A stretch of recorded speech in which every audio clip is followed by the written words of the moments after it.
Jane here from Audiobook Mom. Thanks for visiting. Don't forget to hit the subscribe button. And if you like the audiobook you listen to, hit that like button and share to help me out. Now, enjoy your audiobook. Love you.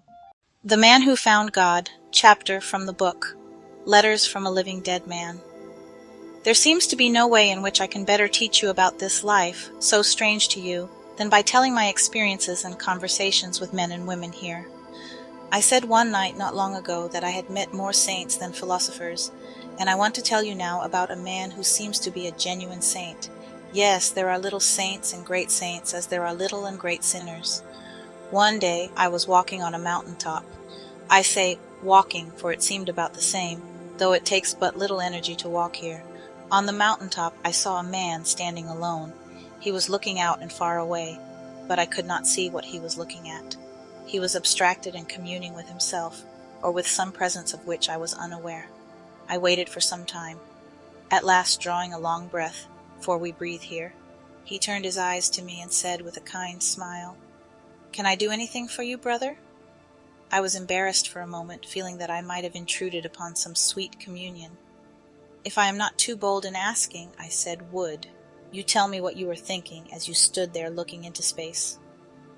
I was conscious of my presumption, but being so determined to learn what can be known, if sometimes I am too bold in making inquiries, I feel that my very earnestness may win for me the forgiveness of those I question.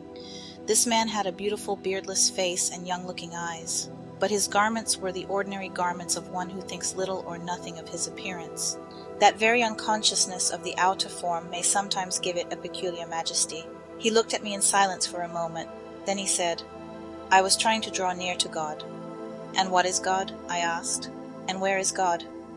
He smiled. I never saw a smile like his as he answered, "God is everywhere, God is." "What is he?" I persisted, and again he repeated, but with a different emphasis, "Goduis." "What do you mean?" I asked. God is, he said. I do not know how his meaning was conveyed to me, perhaps by sympathy, but it suddenly flashed into my mind that when he said, "God is," he expressed the completest realization of God which is possible to the spirit. And when he said, "God is," he meant me to understand that there was no being, nothing that is, except God. There must have been in my face a reflection of what I felt, for the saint then said to me, "Do you not also know that he is, and that all that is he?" "I am beginning to feel what you mean," I answered, "though I doubtless feel but a little of it." He smiled and made no reply. But my mind was full of questions. "When you were on earth," I said, "did you think much about God?" "Always." I thought of little Elise. I sought him everywhere, but seemed only at times to get flashes of consciousness as to what he really was. Sometimes when praying, for I prayed much, there would come to me suddenly the question, "To what are you praying?" And I would answer aloud, "To God, to God." But though I prayed to him every day for years, only occasionally did I get a flash of that true consciousness of God. Finally, one day, when I was alone in the woods, there came the great revelation. It came not in any form of words, but rather in a wordless and formless wonder, too vast for the limitation of thought. I fell upon the ground, and must have lost consciousness, for after a while, how long a time do not know, I awoke and got up and looked about me. Then gradually I remembered the experience which had been too big for me while I was feeling it. I could put into the form of words the realization which had been too much for my mortality to bear, and the words I used to myself were, "All that is God." It seemed very simple, yet it was far from simple. All that is God. That must include me and all my fellow beings, human and animal. Even the trees and the birds and the rivers must be a part of God if God were all that is. From that moment, life assumed a new meaning for me. I could not see a human face without remembering the revelation that that human being I saw was a part of God. When my dog looked at me, I said to him aloud, "You are a part of God." When I stood beside a river and listened to the sound of its waters, I said to myself, "I am listening to the voice of God."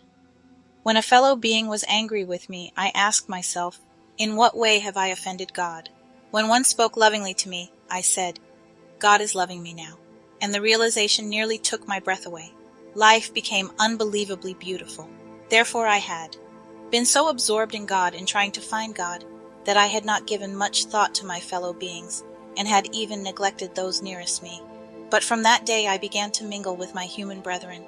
I found that as more and more I sought God in them, more and more God responded to me through them, and life became still more wonderful. Sometimes I tried to tell others what I felt, but they did not always understand me.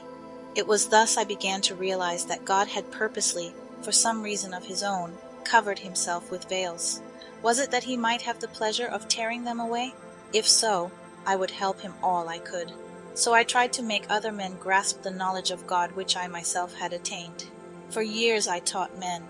At first one wanted to teach everybody, but I soon came to see that that was impossible, and so I selected a few who called themselves my disciples.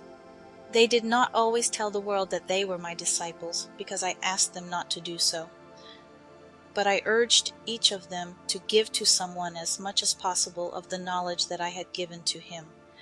And so vertical bar think that many have come to feel a little of the wonder which was revealed to me that day alone in the woods, when I awoke to the knowledge that God is. God is. Then the saint turned and left me, with all my questions unanswered.